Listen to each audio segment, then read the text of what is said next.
Hello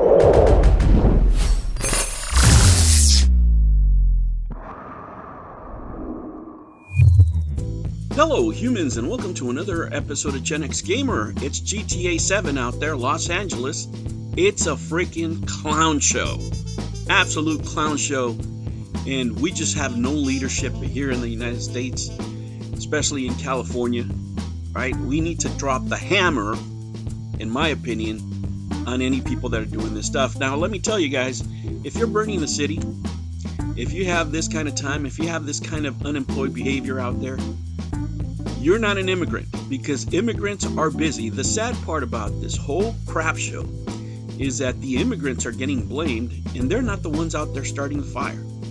What's unfolding here in LA isn't just another chapter in the long history of rioting and looting in the city, right? Because we know, everybody knows, it's not the immigrants that are looting the Apple store or the Nike store, right?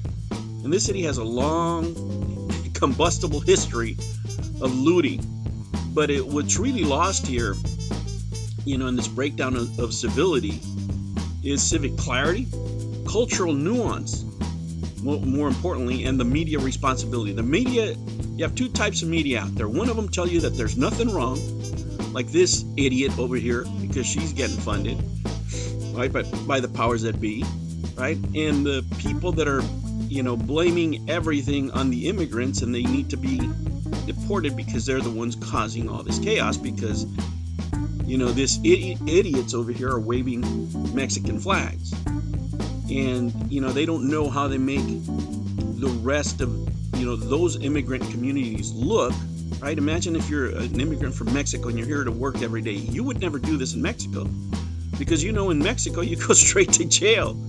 Right? If you're from another country in Mexico and you start waving the flag of your country and you start doing this stuff, besides the local people beating the crap out of you, then you'd be arrested and thrown in jail, probably never see you again. This doesn't happen in those countries. That's not what immigrants do. So it's not immigrants doing this behavior. We were told it started over the deportations. Right, and for some reason, when Obama was deporting everybody and their mother, nobody had a problem. Everything was cool. But now that it's the Orange Cheeto Man, you got a problem, and you need strong leadership, and that's what people want. Now, let me tell you, things like this in social media, in this fueled political climate, the original cause has been hijacked and twisted, right? Hijacked and twisted by those people who want chaos. The street right now, it doesn't belong to the protesters, but to the opportunists, the looters, the arsonists, mass vandals that are being supplied with bricks and gas masks, right? These things didn't come out of out of straight air, right? These are being funded and encouraged by who? Oh, by all these groups. These are radical Marxist, adjacent socialist groups embedded in the city scene. Right? Let's call it what it is. It's domestic sabotage at this point, dressed up as resistance. That's really what it is.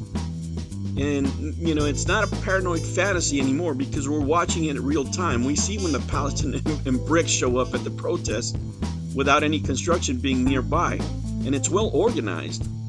You know this because once you start handing out gas masks, you're ready to go to town with the cops, right? Nobody shows up to a protest with gas masks, right? If you're not intending on being gassed. But the national narrative, fueled by this lazy press, and of course willful political framing by both sides, right, is already pointing the finger at immigrants. They're not the ones doing this. It's just wrong. It's corrosive. The violence is not being driven by Mexican immigrants. It's being driven by U.S.-born gang affiliates. You can see them out there. They're often Hispanic American, who long ago abandoned the values and traditions of Mexico if they're waving Mexican flags out while they're burning cars, or the traditions of any immigrant community, because that's, they're not out there engaging the police, right? The average class immigrant working Mexican or, Salvadorian, Central American, whatever, they're not out there throwing bricks. They're running landscaping crews. They're cooking your meals. They're welding gates in 100-degree heat out there. That's what they're doing. They want to stay under the radar. They're not out there putting themselves like this. And there's a deep cultural rift that's being ignored. Many immigrants from Mexico refer, for example, to U.S.-born Hispanics, like me and others, especially when they start losing their culture, when they no longer recognize them. What do they call us? They call us pochos, cholos, whatever. And it's not really only a slur, right? Because, it is the way they use it sometimes. It's really an indictment. They're telling us you've lost your culture, right? You're culturally adrift. That's what they're doing. That's what they call you in other countries. When you look Hispanic and you're not able to speak in the proper accents, they label you like that. They look at these communities of Hispanics in other countries, right? Who, they take this, probably the one they veer towards the most is like a hip hop type culture, right? And they equate it to American dysfunction, rather than embracing the values of their family. And that's how they separate you. That's how they put you aside. They don't view you the same way, right? In these countries, and if you haven't experienced, go to Mexico. If you've been born here and never been to Mexico, go spend 3 months out there. They will treat you different. At some point, somebody will tell you what's up. Somebody will tell you what's going on. Whatever country you're from, if your parents are born there and you've never been there and all you speak is English, especially if you don't know Spanish, you go back to those countries, oh my Lord, you're going to be in for a rude awakening about how people of these countries actually feel about us in general, right? And transplants. And if you want more proof of it, there's no proof of it of what's going on. That these are not Hispanics, for example, like migrants. Migrants love Kobe Bryant. Kobe Bryant is loved around the world, right? They didn't do this, right? Migrants don't know how to tag, right? They're not doing this crap. It wasn't them. And people in these countries, hate gang culture so much that they built, for example, in El Salvador, these mega prisons. This guy is so popular. Bukele is so popular. It's like 90%. Why? Because he took all the U.S. exported gang culture and put it in one big frickin' prison. He dropped the hammer on these fools. And people could not be happier, right? For all these, kids, and some of them are kids that grew up here in L.A. They grew up in the United States. That they were born into these communities where they brought them over as kids. They grew up in the U.S. and became gang members. Some of them don't even speak proper Spanish. They're learning to speak Spanish now in jail.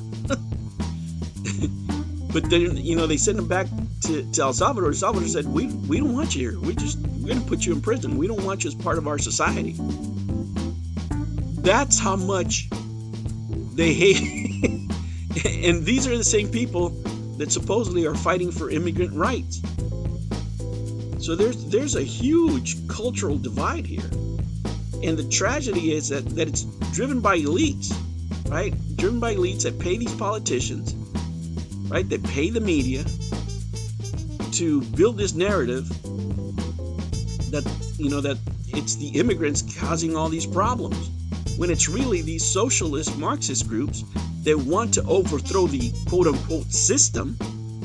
And that's what they want. They want chaos. They want for, capitalism not to work, for the American way not to work, in order to say our system is better, a system, Marxist system that has never worked, socialism that has never worked. There's interviews out there with people, look them up, saying this crap. The worst part of all is that the migrants are going to end up paying for it. Some of the migrants that we actually need, right? This is going to give the excuse for those people who want to do mass deportations, to get them out there instead of just looking everybody up as, if somebody's been here, paid the taxes and wants to be an American, it just hasn't had the opportunity to do it. Just like they're giving these visas to millionaires. What do they call it? The golden visa or whatever. Some of these people can do it. Some of them have businesses. Some of them own stuff. If you have certain qualifications, if you've never been in trouble with the law, if you've been a good citizen, you should be able to stay. Right? As a matter of fact, we should have like a trading program. You get to stay, and we send some of these fuckers back to Mexico. But I'm not from Mexico. Remember, born in East LA. I'm not even from here. It doesn't matter. We're an exchange program, right? We want good, hardworking migrants, that are going to be doing right by our city, and not these idiots that are burning down the city. And it's a shame, but at the end of the day, who's going to pay for it?